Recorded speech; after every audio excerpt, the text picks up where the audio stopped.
지금 5강에서 6강 오는데 되게 한두 달을 쉬었잖아요. 그러니까 쉬게 된 이유도 좀 많이 여러 가지 좀 헤비한 일도 많고 해가지고 우리 좀 쉬고 싶다 했는데, 그때 심리적으로 되게 큰 에너지를 모아야 되고 했던 일은 잘 끝났어요. 그 친구가 지금은 이렇게 이렇게 일상을 잘 살고, 이게 젊은이가 이제는 자기 생명을 이렇게 해치려고 했던 이거를 킬링 아니무스라 그러거든요. 죽고 싶다라는 이 충동이 되게 자기 안에서 발현될 때 되게 무섭고 어려워요. 근데 이제 그것을 이제 꿈이 소화를 했어요. 지난주에. 그래가지고 그러한 마음이 자기 안에 있다는 걸 소화하느냐고 지금은 조금 힘든데, 마음은 힘든데, 그래도 그게 그러한 마음이 마음 바깥으로 빠져나간 되게 중요한 일이 지지난주에 있었고, 그래서 이제는 위기에서 좀 잘 벗어났고, 그리고 그 후에 이제 그런 비슷한 지금 청년들이 한두 명 또 와서 또 이제 다시 그런 죽음의 공포, 자기를 죽이고 싶은 충동, 뭐 이런 걸로부터 이제 잘 해방되어 가고 있는 은혜가 있어요. 그래서 그러느냐고 우리가 강의하는 것조차 좀 버겁다 해서 쉬었는데, 여러분에게 좋은 소식을 전하고 강의를 시작하게 돼서 반갑고 감사드려요. 하나님의 은혜고. 자, 이제 6강은 1강에서 5강까지는 어떻게 보면 이론이고, 6강에서부터 12강까지는 실전이에요. 실전. 그러면 이제 기독교 상담이 우리의 삶에 실전적으로 어떻게 진행되어야 하느냐, 이런 이야기라 일반 상담보다 기독교 상담이 훨씬 어려워요. 저는. 어렵다라는 건 이게 난해하다라는 뜻보다는 이게 실제적으로 우리 삶에 이제 경험되어지게 해야 되잖아요. 그 경험되어지게 하는 것을 설명한다라는 게, 여러분이 다 삶에 경험하고 있고 경험해야 되는 거를 어떻게 이게 그것들이 실현되는 데까지 이게 모델을 보여줘야 되느냐. 그럼 이제 그 모델이 내 삶이나 또 나의 그 내담자의 사례에서 이렇게 잘 나와야 되잖아요. 그런 것들을 구체화 시켜 드리는 게 쉽지 않지만, 성령께서 하시는 그 일에 또 우리가 또 우리의 삶 안에 묵도되어 가게 하실 거다라고 믿고 이제 하기로 했어요. 자, 이제 그걸 그림으로 이제 설명하면 예전 처음에 1강에서 보여드렸던 그림이에요. 우리가 우리의 삶에 이제 우리를 나무로 비유한다면, 우리가 어떠한 나무냐도 중요하지만 어떠한 뿌리를 가진 나무냐가 중요하다. 우리가 그래서 좋은 뿌리를 가진 나무는 좋은 열매를 맺고, 나쁜 뿌리를 가진 나무는 나쁜 열매를 맺는다. 그러니까 더위라고 하는 상황은 똑같다라는 거예요. 근데 우리가 거기서 그리스도라고 하는 그 분을 빨아들이느냐, 나를 빨아들이느냐 에 따라 좋은 열매와 나쁜 열매가 맺어질 뿐이다 라는 거죠. 자, 그래서 성령 하나님과의 은유의 세계는, 하나님은 말씀으로 세상을 창조하셨고 말씀이 육신이 되어 이 땅에 거하셨거든요. 그럼 하나님의 나라는 이 땅의 모든 만물들을 통해 계시되어 있고, 하나님의 설계하신 그 방법이 이 땅에서 실천되어지고 이루어져 간다라는 거예요. 그런데 이제 그런 것들이 모든 어떤 사물에도 그 원리들이 있어서, 태양은 하나님이 설계한 대로 잘 움직이고 있잖아요. 그리고 모래도 그렇고 시냇물이도 그렇고 나무도 그렇고 새도 그렇고 모든 과일들도 하나님의 섭리하신 대로 잘 운행하고 있어요. 어김없이. 그런데 그런 질서들을 깨트리는 게 인간의 죄라는 거예요. 모든 그런 운행하는 만물들을 이렇게 뭔가 과일들이 맛이 없어지고 과일들의 문제가 생기고 날씨에 문제가 생긴 거는 근원적으로 인간의 죄와 타락된 욕심이 적용되었기 때문이라는 거죠. 그래서 우리가 하나님의 그 드러내신 그 진리의 도구들 안에서, 이 피조 세계 안에서 우리 삶에 일어나는 이 더위라고 하는 이 삶 안에서 우리가 뭐가 바뀌어야 되냐면, 우리의 그 죄로 인한 우리 자신의 어떤 욕심이 이루어지는 결과물이 아니라 하나님의 그 원리가 이루어지게 해야 된다. 그러니까 어떻게 보면 나의 그 비워짐, 죄의 비워짐, 죄의 용서가 이제 궁극적으로 하나님의 나라를 경험하는 시작점이 되어야 된다라는 거죠. 그래서 하나님의 시선으로 모든 상황을 보는 도구를 가져야 된다.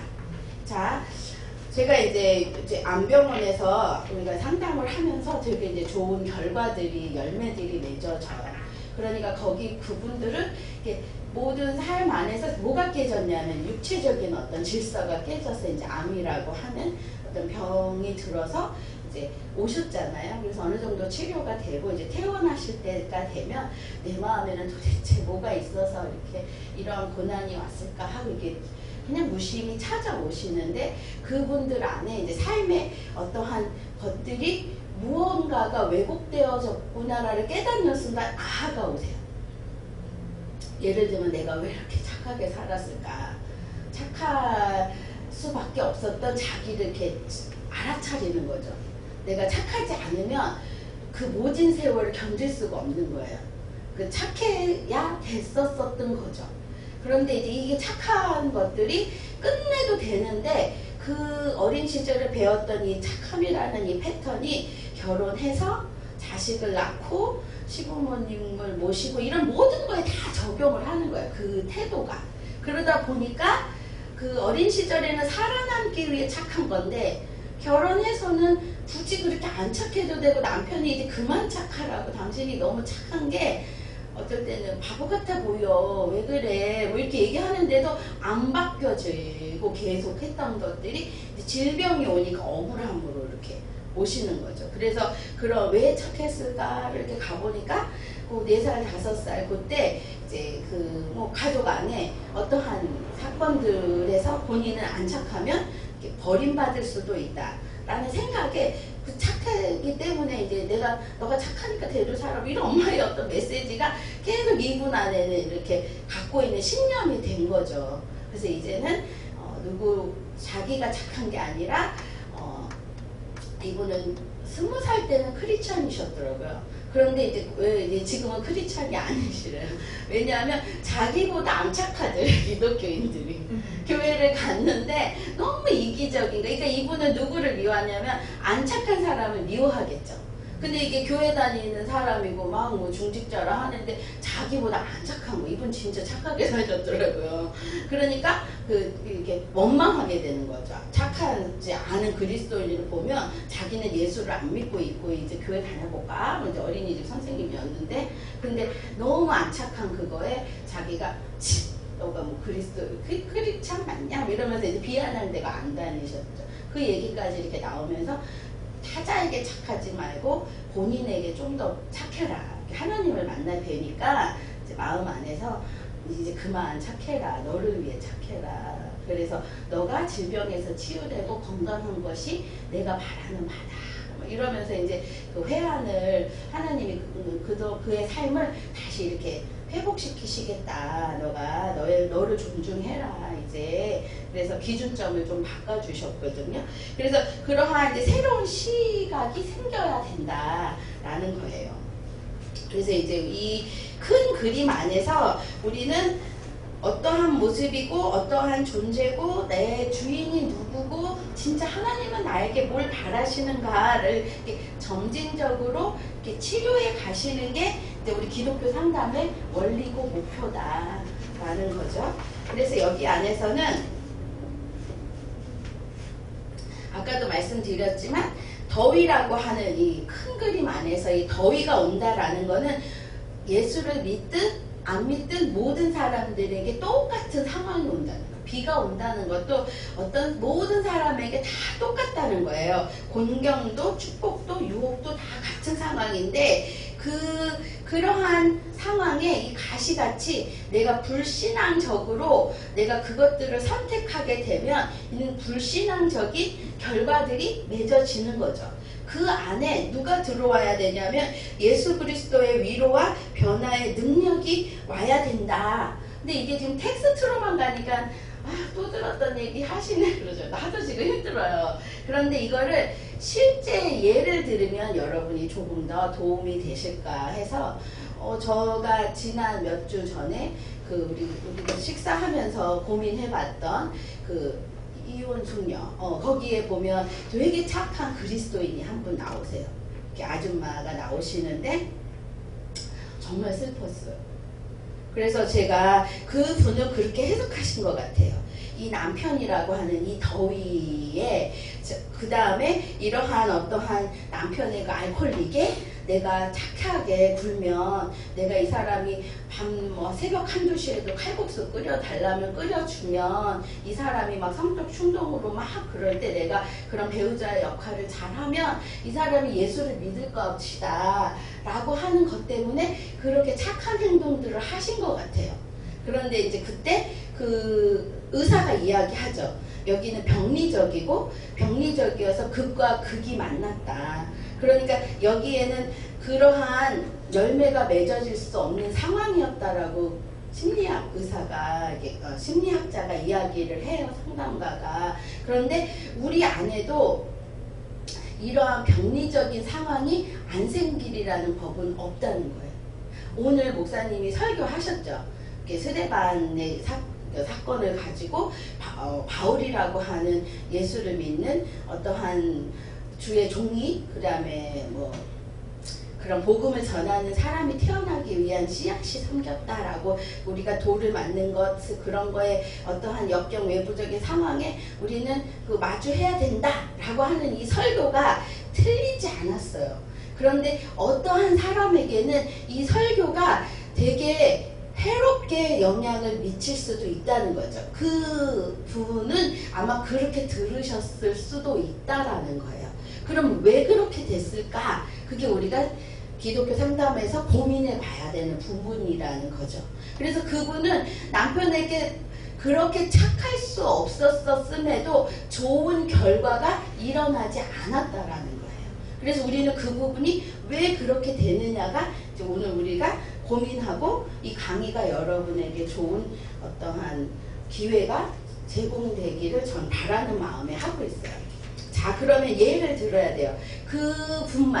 그분이 나쁜 사람이고 멍청하고 이래서가 아니라는 거예요. 되게 하나님을 그래도 배운 대로 설교에서 배운 대로 사셨을 거예요. 그분은 거의 일주일 내내 교회에 가서 자기의 그 고통과 고난을 다 내려놓으시더라고요.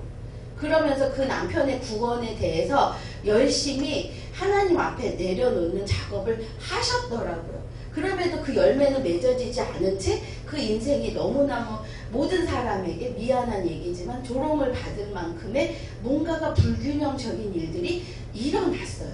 그게 우리 그리스도인 그분만이 아니라 많은 그리스도인들에게 그런 일은 일어나고 있다라는 거예요. 그럼 그게 왜 그럴까를 우리는 고민해 봐야 된다라는 거예요. 자, 그러면 그분의 이야기를 좀 묶어두고 바울의 인생을 통해 우리가 거기에 지혜를 좀 찾아보자라는 거죠. 그러면 바울이 오늘의 복음을 전하는 사람으로 전도자로 하나님의 부르심을 받기 전에는 어떠한 사람이었냐라는 거죠. 자, 사도행전 9장 2절을 보면 거기 한번 같이 읽어볼까요? 내가 공부에 성하니 이는 만일 그 쫓는 사람을 만나면 그 남녀를 결박하여 예루살렘으로 잡아오려 합니다. 네, 다메섹이라고 하는 회동에 공문을 청해서 돌을 쫓는 그리스도인이라는 모든 그리스도인들은 그 약간의 그 남아있는 불씨도 막 잡아 족치려고 하는 게 바울의 원래 모습이었다는 거예요. 그러면 지금으로 우리가 밖에서 바라보면 엄청난 범죄자인 거죠. 그리스도인이 뭔가 해롭게 하지는 않는데도 해롭게 할 거라는 이 전제하에 엄청난 자기의 그 정력을 다해서 이 그리스도인들을 잡아 죽이고 그리고 또 거기에는 공권력도 동원되었다라는 거예요. 이 사람을 지지했다라는 거예요. 그러니까 그 시대에는 기독교인들이 갖고 있는 이 복음을 갖고 있다는 이유만으로 많은 사람들이 죽었다라는 거죠. 이 바울이 그러면 왜 이 지경까지 갔냐? 이 어떻게 누군가를 죽이고 싶다라는 이 충동은 뭐가 있냐면 내 안에 나를 죽이려고 하는 이 충동을 뒤집어 놓은 거예요. 나를 죽이고 싶다, 내 안에 무언가를 죽이고 싶다라는 것들을 뒤집으면 엄청난 공격성이 나오거든요. 그래서 이게 전쟁에 났을 때 나치의 그 수장도 그런 거죠. 그 사람도 자기 엄청난 겁쟁이였거든요. 근데 이게 탁 뒤집어지니까 많은 유대인들을 막 죽일 수 있는 힘과 권력을 막 자유자재로 했거든요. 이거의 문제는 자아의 결핍으로 봐요. 심리학에서는. 그러니까 이 바울이라는 사람은 나라고 하는 자아가 유약했던 사람인 거예요. 그러면 이게 나라고 하는 존재적인 유약을 경험한 사람들은 이렇게 무언가를 덧입혀줘요. 그러기 위해 공부도 많이 하고 무언가를 이렇게 돈이든 뭐든 자기가 추구할 수 있는 걸로 자기를 채우려고 하는 거죠. 본질적인 자아가 약하면. 그런데 이 사람은 하나님이라고 하는 이 종교성을 가지고 그거를 극대화한 거죠. 그렇게 되면 심리학적으로는 초자아 과잉이 일어나요. 내가 그럼 초자아 과잉이 일어난 사람들의 특징은 이드라고 하는 즐거운 것들을 잘 하고 있는, 즐거움에 참여한 사람들을 보면 어떨까요?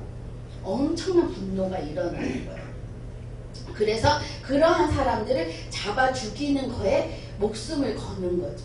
그리고 경건된 사람들을 향하여 그 경건된 것들을 파괴하려고 하는 거죠. 그러니까 자기 안에 지금 불건강한 요소가 있다 보니까 그것들이 건강하게 무언가 생명력이 있는 것들을 향해 지금 막 이게 그런 것들이 나아가고 있다라는 거죠. 그래서 그럴 때 지금 누가 오시죠? 그 호련히 빛. 그러니까 왜 빛이 왔냐면 오늘 설교하는 목사님의 설교에서 도움을 받는다면 이 사람이 스데반이 하나님과 자기는 누군가 그리스도인들을 죽여서 무언가 하나님에게 되게 사랑받을 수 있다라고 하는 당위를 가졌는데 하나님 때문에 그냥 돌에 맞아 죽는 스데반을 봤을 때 엄청난 충격이 왔을 거라는 거예요. 그러니까 그게 뭐지? 라고 고민하며 담에색을 걸었을 그때 그 호련히 그 사람 안에서 일하고 계셨던 성령께서 호련히 이 사람에게 발현되어졌다라는 거죠. 그래서 내가 나를 핍박하느냐, 그래서 나는 내가 핍박하는 예수다 라고 하는 하나님과의 접촉이 있었다라는 거예요. 그래서 우리가 이 사람이 사도 바울이 갖고 있는 이 병리적인 것, 이 병리적인 문제에 그럼에도 동기와 목적은 좀 순수했구나. 하나님이 보시기에 동기와 목적이 하나님을 향한 사랑이었다라는 것들을 이 하나님의 현존으로 저는 느껴지더라고요. 하나님을 사랑해서 그리스도인들을 죽인 거예요. 하나님 마음에 들으려고. 자, 지난번 세계 신비 강의와 연결을 한다면 고우도 하나님을 엄청 사랑했어요. 하나님의 사랑을 갈망했죠. 그런데 그 사람의 그 고름찬 인생에 하나님이 오시는 그 길이 열리지는 않았어요. 그러니까 그 공격성이 그 사랑이 하나님의 사랑이 자기 삶에 실현되지 않고 자살을 한 거죠. 그런데 바울은 그 공격성이 어디를 향했어요? 그리스도인을 향했고 그리스도인들이 그 처참한 그 삶에 하나님은 브레이크를 거시려고 바울의 삶으로 직접 들어오시기 시작했다라는 거죠. 자, 그러면 이 바울의 이 인생을 프로이드라고 하는 사람이 바라본다면 어떻게 바라봤을까를 우리가 좀 고민하고 지나가야 돼요. 그러니까 우리는 하나님이 그렇게 임재하셔서 그렇게 이게 거꾸러져서 하나님을 만났구나라고 하지만 되게 이렇게 그렇지 맞아 그러지만 그 심리학 안에서는 바울이라고 하는 사람을 도대체 어떻게 조명하고 있느냐를 우리가 조금 더 알아본다면 앞으로 우리 그 교회 안에서도 그러한 종교적인 과잉이 초자아적인 과잉이 일어나거나 이드적인 과잉이 일어날 때 어느 지점을 가지고 기준을 잡도록 도와줘야 되느냐를 여러분들이 알 수 있을 거예요. 자, 프로이드라는 분은 의사예요. 그리고 프로이드라는 분은 정신 분석가예요. 그러니까 이분이 다루는 사람은 건강한 사람이 아니라 병이 든 사람을 기준으로 무언가를 학문적 체계를 이뤘다는 거예요. 그러니까 이분이 지금 여기서 말하고 하는 이 종교라고 하는 이 결론은 그 신학에서 말하는 종교의 결론과 조금 다를 수 있다는 거예요. 그러니까 신앙이 아닌 종교를 이야기하고 있다는 걸 헷갈리시면 안 돼요.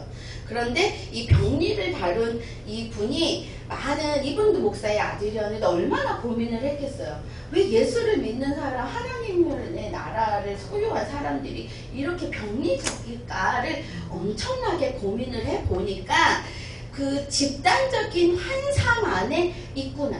원초적 욕구의 문제가 집단적 환상 안에 이 사람을 종교라고 하는 환상으로 끌어들였구나라고 알아차리셨다라는 거예요. 그래서 이 심리적 안정을 위해 그 신이라고 하는 그 존재적인 어떠한 파워가 자기를 도와야 된다라고 이 사람은 그걸 믿기 시작했다라는 거예요. 우리가 기독교인 중에도 이러한 분들이 많이 있을 수 있다는 거예요. 하나님의 아버지를 인격적으로 만나는 게 아니라 자기의 두려움과 그리고 아버지의 그 상에 대한 부재로 그냥 나를 돕는 절대적인 그 존재가 필요하다라는 거죠. 그러니까 그런 사람들은 이러한 환상을 끌어들일 수밖에 없다. 그리고 프로이드가 갖고 있는 정신분석은 유아기에도 엄마 아빠가 나를 너무 고통스럽게 하잖아요. 그러면 그것을 그 현실에서 벗어나 환상의 세계를 만든다는 거예요. 그래서 그 환상의 세계 안에 몽상적인 어떤 상황으로 거기에 머물러 있는 거죠.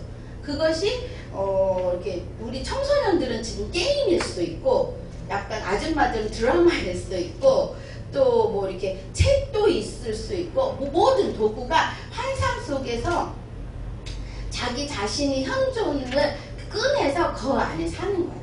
그러니까 이렇게 어린 왕자들이 그 자기만의 그 별을 만들고 그 안에서 장미를 키우는 그런 것처럼 그 자기 현재가 너무 불행하기 때문에 현재를 계속 생각하면 고통이 오니까 자기를 이렇게 빼내는데, 그런데 이게 아버지의 문제가 있는 분들은 종교라는 거에 이렇게 몰입하게 되더라라고 그렇게 이제 프로이드는 생각하신 거죠.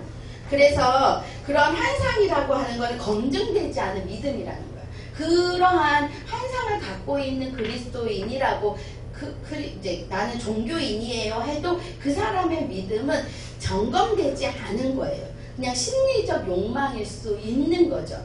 그런데 우리 모든 사람과 같이 교회에 다 다닐 수 있어요. 그리고 그 사람이 갖고 있는 검증되지 않은 믿음이라 그래서 별거 없다, 하찮다라고만 말할 수 없다는 거죠. 그것도 엄청난 중요한 여정이라는 거예요. 사도 바울에게도 그랬듯이 그것이 없으면 하나님이 나를 사랑해야 되고, 하나님 때문에 그 사도 바울이 걸어온 예수를 만나기 전의 생애가 전혀 무가치하지 않은 것처럼 되게 가치 있게 하나님은 지금도 그것들을 수용하고 계시다라는 거예요. 그래서 종교를 받아들이고, 그리고 또 종교 안에는 사회적 질서의 기능도 갖고 있다. 그래서 규율이라고 하는 것들을 너무 중요시 여기죠. 그래서 사도 바울도 이 규율을 중요시 여겼죠. 그러니까 그리스도인들이 이 규율을 어기는 거야. 사회적 질서를 어기는 거야. 그 사람들이 성령 충만하다고 하는 행동들이 자기가 생각하기에는 자기가 갖고 있는 기준을 자꾸 넘어버리는 거죠. 그러니까 뭔가 이거를 제재해야 되고 처벌해야 된다라고 생각하기 시작했다라는 거예요. 그러니까 성령이 오시는 충만함의 역사는 그 사람들이 갖고 있는 이성을 초월하기 때문에 그런 오해도 받을 수 있었었다라고 하는 거죠. 그래서 이 프로이드는 제시해요. 종교 대신 과학과 이성과 교육을 통해 자아를 발전시키고 문명을 지속시켜야 된다. 더 이상 신이 필요하지 않는 세계가 돼야 된다. 이 말에 기독교인들은 하고 프로이드를 미워하는 부분이거든요. 근데 다시 잘 생각해 보세요. 아까 그 집사님이든 권사님, 그분이 삶에 뭐가 들어갔죠? 이혼 숙녀를 통해 우리가 뭐가 들어갔어요? 그분의 삶에 그쵸? 그 법이 들어갔어요. 법이 들어갔어요. 이혼이라고 하는 거는 숙려 기간 동안에 법으로 너가 잘못하면 제지할 거다. 그리고 성관계는 일주일에 2번 이상 승인하지 않는 거라면 너는 혼날 거야. 그리고 알코올을 한 번 더 하면 법이 들어갔어요. 그러니까 과학적 이성과 교육이 들어갔어요. 그래서 그분이 어떻게 됐죠? 그 집사님이 구제됐어요. 되게 중요한 얘기인 거죠. 이 심리학이라고 하는 부분이 이 신학 그 이전에, 그 신앙의 이전에 그분의 그 병리적인 것들을 처리하고 법적으로 무언가 문제 있는 것들이 처리되어지니까 이 분이 이제 하나님 안에서 추구하려고 했던 것들, 그분에게 이야기하죠.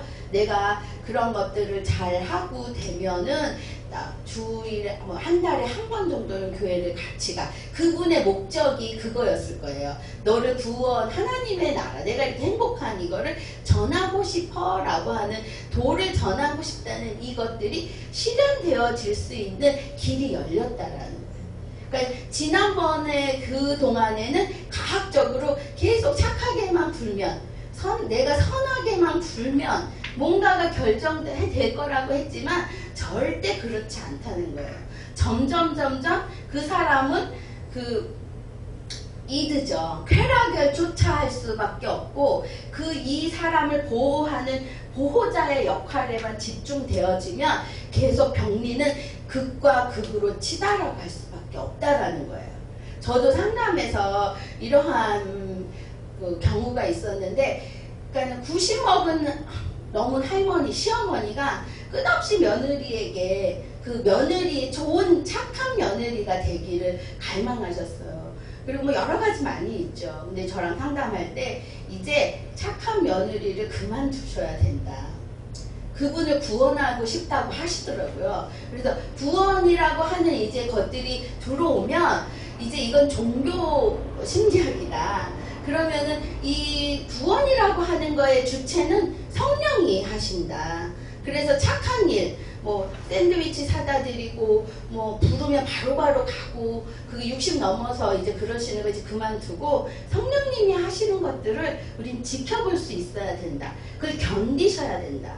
예수의 이름 때문에 이제 그만 착하셔야 된다. 그리고 예배 생활, 기도 생활, 그리고 내 안에 있는 내가 해야 되는 역할, 자기 존중에 좀 더 집중하셔라 그랬어요. 그게 4년 동안 그분과 상담한 어떻게 보면 대부분의 시간에 그 결론이었어요. 하나님이 하실 거다. 하나님. 근데 이게 그 전에 40년 동안은 예수를 아무리 전하려는 마음을 먹을 수도 없는 너무 힘듦이었는데 그 4년 안에 그분이 좋은 일이 생기셨어요. 하나님께서 그분을 할머니에게 너가 믿는 예수를 나도 알고 싶다 해가지고 이제 교회 다니기 시작하셨거든요. 놀라운 일인 거죠. 그런데 만약에 그분이 지금도 12시에 오라 하면 가고 뭐 해달라면 하고 그렇게 종처럼 구신다고 그분이 복음을 들을까? 왜냐하면 자기가 하나님보다 높은 것 같거든요. 며느리가 믿고 있는 하나님보다 내 한마디가 더 힘이 있는데 그 며느리가 믿는 하나님을 믿겠냐고. 아니라는 거예요. 우리가 먼저 하나님의 자녀된 삶을 살 때 우리의 복음은 더 능력이 있고 가치가 있어질 수 있다라는 거죠. 그 일이 아까 그분에게도 일어나서 너무 안심이 됐어요. 너무 반갑고 이 이성과 교육을 통해 그분의 이제 자아의 균형이 생겼구나라는 것들. 그래서 이게 자기를 지키는 방법들을 이렇게 아셨구나라는 거죠. 자, 우리 사도 바울의 예로 돌아오면 기도하고 있던 사역자인 아나니아가 이 바울을 향하신 하나님의 놀라운 일에 그 순종함으로 중재자로 하나님이 쓰셨어요. 그래서 이 사도 바울이 갖고 있는 이 비늘을 벗겨주는 놀라운 역할을 했다는 거죠. 자, 이게 우리에게 하나님이 부탁하시는 일이다라고 저는 생각해요. 그래서 어떠한 사도 바울과 같이 병리적인 그리스도인들이 하나님의 소명을 받은 사람이 되기 위한 성령이 오시는 이 여정 가운데 우리가 아나니아와 같이 기도하는 자로 참여할 수 있어야 된다. 여기에는 그냥 착한 사람이 아니어야 된다. 지혜롭게 분별할 수 있어야 된다. 그럼에도 아나니아가 갖고 있는 어려움이 있었어요. 이 사람은 해를 끼쳤다. 아직 바울을 믿어요, 못 믿어요? 아직 바울에 대한 확신은 없어요. 그럼에도 하나님이, 그리고 이 사람이 가지고 있는 그 결박할 권세들을 대제사장으로 받아서 나의 어떤 목숨도 위태위태하다는 것을 알지만 성령께서 시키는 그 일을 한다라는 거예요. 이 병리적인 바울이 이제 성령을 통해 정말 진정한 그리스도인으로, 어떻게 보면 기름 부은 사람으로, 성령을 체험한 사람으로 다시 이렇게 변화되기 시작했다라는 거죠. 그래서 바울을 택하신 성령의 목적이 있으세요. 이게 제자들과 다른 바울이 갖고 있는 학문적인, 그 다음에 로마의 시민권이 하나님은 하나님의 나라를 위해 필요하셨다는 거예요. 그러니까 여러분에게 모두 다 사역자가 되라고 하시는 게 아니라는 거예요. 우리 그리스도인들은 자기가 가지고 있는 역량들, 사업가로 아니면 교육자로, 어떻게 보면 또 어떠한 그런 경영자로, 어떤 예술가로 자기가 갖고 있는 것들을 하나님이 목적하신 바에 따라 부르실 때 그 것들을, 우리의 그 모든 과거에 있었던 우리를 그대로 하나님은 하나님의 나라를 위해 사용하시기를 원하신다라는 거죠.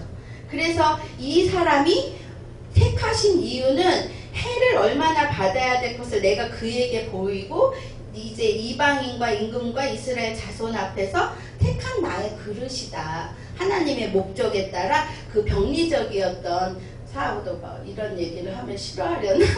병리적인 거 맞는데 사도 바울을 엄청난 병리에서 구속하신 하나님의 놀라운 은혜가 이제 이 사람을 하나님의 복음을 전하는, 엄청나게 병리였기 때문에 그리스도인이 된 후에 엄청난 일을 해요. 놀라운 일을 하죠. 그래서 사도 바울에게 임하신 성령 충만이 이 시각의 변화, 눈의 비늘이 벗겨져서 이제 세례를 받고 시작하죠. 자, 그 전에 그 성령에 충만되고 있지 않은 병리적인 그리스도인에서 이제는 성령이 충만된 사람의 사역자가 된 바울은 똑같은 더위를 만나요, 인생에. 그런데도 하나님의 그 소망이 끊어지는 그 사형 선고와 같은 삶에서도 이제 자기의 고통을 끌어들여서 누군가를 해치는 그러한 나무가 아니라, 나쁜 열매를 맺는 사람이 아니라 하나님을 끌어올려서 복음을 전하는, 사람을 살리는 일로 완전히 다른 삶을 살죠. 이 죽음의 공포가 아니라 삶을 전하는, 생명을 전하는 사역자가 된다라는 거예요. 자기의 육체의 지혜와 인간 반응 체계를 장악하고 있었음에도 바울은 자기의 질병에서 다 낫지 않았어요. 그럼에도 불구하고 끝없이 그 밑에 계신 하나님의 놀라운 섭리를, 그리스도의 십자가의 구속의 보혈을 끌어올리는 사람이 되었다라는 거죠. 그런데 거기에 또 하나님이 그를 향해서 보내신 게 교회의 중보예요. 그래서 이분은 교회를 중심으로 사역을 하세요.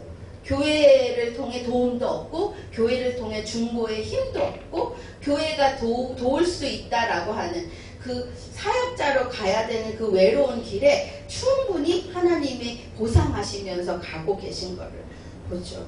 그래서 견딜만 하고 마땅한 행동을 하고 목회적 열매가 아주 강력해지죠.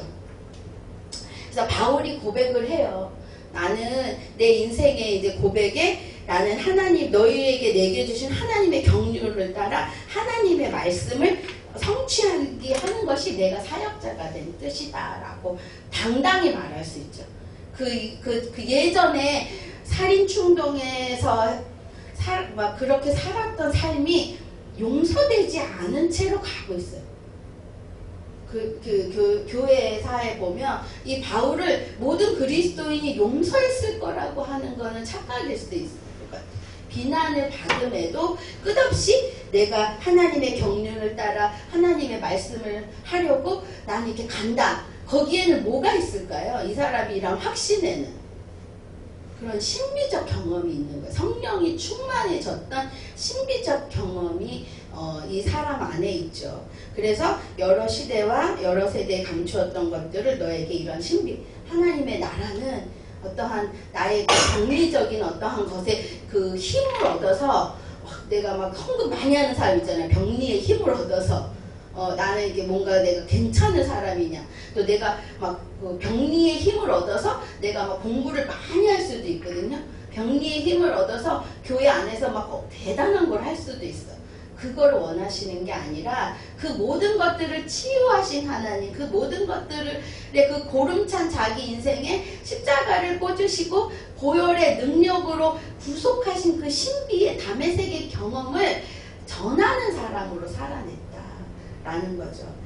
그래서 이방인의 영광, 신비의 영광의 풍성함과 그리스도의 영원한 소망이 되게 하려 하신다 라고 바울은 자기 인생을 통해서 하나님의 놀라운 그 섭리, 우리 인간을 향해서 인간이 어떻게 변화되어야 되는가를 설명하고 있죠.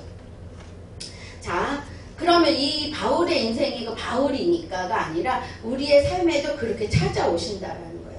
지금 우리의 상황이 어떠냐, 우리는 어떻게 반응하냐, 이 고름 같은 이 원한이 자더라도록 두르냐, 원치 않은 일에 부정을 피하거나 비난하고 통제하려고 하냐, 부정한 길을 가로막을 때 하나님을 의심하고 뜻하지 않게 돈의 축복이 오면 그것들을 내 마음대로 써버리면서 내가 마음과 동기는 돌아보지 않는, 내 마음과 동기에 그리스도의 십자가가 있는지를 확인하지 않은 채 오늘도 나쁜 어떠한 것들을 빨아들이며 살고 있지는 않느냐라고 이렇게 물어보신다라는 거죠. 내 동기와 목적이 어디에 있느냐. 네. 그 다음에 이 십자가가 그 우리를 내면으로부터 바꾸시려고 하는 이 하나님의 놀라운 이 고통 속에 마주하고 있느냐. 아까 목사님이 마주하며 가라. 그 스데반의 그 돌을 맞으면서도 하나님의 나라를 해라라고 하는 건 요 부분이라는 거죠. 내가 그 병리적인 거에 착각하게 부르려고 하는 이게 아니라 그 모든 것을 감당할 수 있는 십자가의 놀라운 구속의 은혜 안에 지금 이것들을 마주하느냐를 보라는 거죠.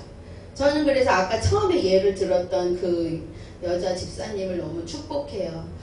어떠한 상황에서 하나님은 그거를 통해 그분을 해방시키시려고 이끄셨겠구나 라는, 그분이 이 법이라고 하는 것을 통해 자기를 보호해야 된다는 걸 아는 것, 이 심리학이라고 하는 것을 통해 자기의 그러한 것 안에는 하나님의 사랑이 아니라 자기의 그 서러움이나 자기가 착해야만 된다라고 하는 당위를 자기 스스로 버리지 못했던 것들을 과감히 잘라내시고 고름짜내셨던 시간이셨을 거다. 우리 그리스도인 안에서도 여러분들의 삶 안에서도 그러한 부분이 있다면 예수 그리스도의 십자가의 능력이 치유의 은혜가 경험되어질 때 그것이 진정한 복음의 사역자로 가는 그 놀라운 길로 우리는 들어서는 것이다. 그래서 주님의 목적은 거기에 있다. 그래서 이런 우리의 성령께서 우리시는 놀라운 이 열매는 인생을 회피하려고 하지 않고 복수를 꾀하려 하지 않고 우리의 삶 안에 타인의 삶 안에도 좋은 열매를 맺게 하시는 게 놀라운 하나님의 승리와 영광이다 라고 말씀하신다라고 하는 거죠. 그래서 이 구속의 역사가 우리의 삶에 있으셔야 됩니다. 그러려면 뭐를 직면해야 되는 거죠? 내가 얼마나 병리적인가를 알아차리셔야 돼요. 그냥 이거는 퉁치고 일로 가지 않습니다. 이거를 드러내기 하기 위해 오늘 찾아온 더위가 있을 거예요. 끝없는 고통이 있을 거예요. 그럼 이 더위를 통해 하나님이 하시고자 하는 거는 이 우리의 그 병리를 직면하게 하시는 거예요. 그 열나고 고통스럽고 근질근질한 이 가득 찬 고름. 저는 신비의 그 노란색을 듣고 되게 많은 걸 알아차렸는데 이 고름도 뭐죠? 승리의 결과예요. 내 백혈구가 나의 병리와 싸워내서 승리한 결과예요. 엄청난 자기 앵거예요 이게. 그래서 자기 고통에 절절매는 사람들이 있죠. 충분히 이해가 가죠. 이렇게 고름에 덜덜 매는 사람이 있어. 건들지 말라고 그러고 아프다고 그러고. 그게 뭐냐면 자기 애인 거야. 자기의 승리의 결과. 근데 그거에 내가 연연해 하고 있으면 될까요? 열나고 죽어요. 그거를 터트려야 되거든요. 빠져나오게 해야 되잖아요. 그러니까 그게 그 고름이라고 여러분들의 삶에 이겨냈던 어떠한 스토리가 여러분이 주인이 될 수 있어요. 여러분의 주인. 내가 그렇게 했더니 뭐가 됐더라. 그것들을 하나님은 부수고 싶어 하시는 하나님의 용기와 결단이 있으실 수 있다. 그거를 터트려서 흘러나가고 보혈의 영광이 터져 나올 때 새살이 돋기 시작합니다. 여러분이 이겨냈던 경험들을 과감히 내려놓는 시간이 돼야 되지 않을까. 고우도 그랬다면 살았을까? 뭐 이런 생각까지도 들으면서 되게 많은 생각을 했어요. 바울은 과감히 드러냈다는 거죠. 다메섹 위에 성령의 소리에 듣고 완전히 자기 자신을 내려놓으면서 예수 그리스도의 보혈의 십자가의 능력을 받았다. 그럼 그 이야기가 우리의 삶 안에도 있으셔야 된다. 내 삶 안에도 있을까라는 생각을 하게 됩니다. 그래서 그 이야기가 누구에게는 이때가 아니라 나에게는 있었어라고 이야기할 수 있습니다. 기도하겠습니다. 우리 안에 착한 일을 시작하시는 이가 그리스도 예수의 날까지 이루실 줄을 우리가 확신합니다. 내가 내 말과 내 전도함이 지혜의 말로 하지 아니하고 오직 성령에 나타나는 능력으로 하길 원합니다. 우리의 믿음이 지혜에 있지 아니하고 하나님의 능력 안에 있기를 우리가 소망합니다. 예수님의 이름으로 기도합니다. 아멘.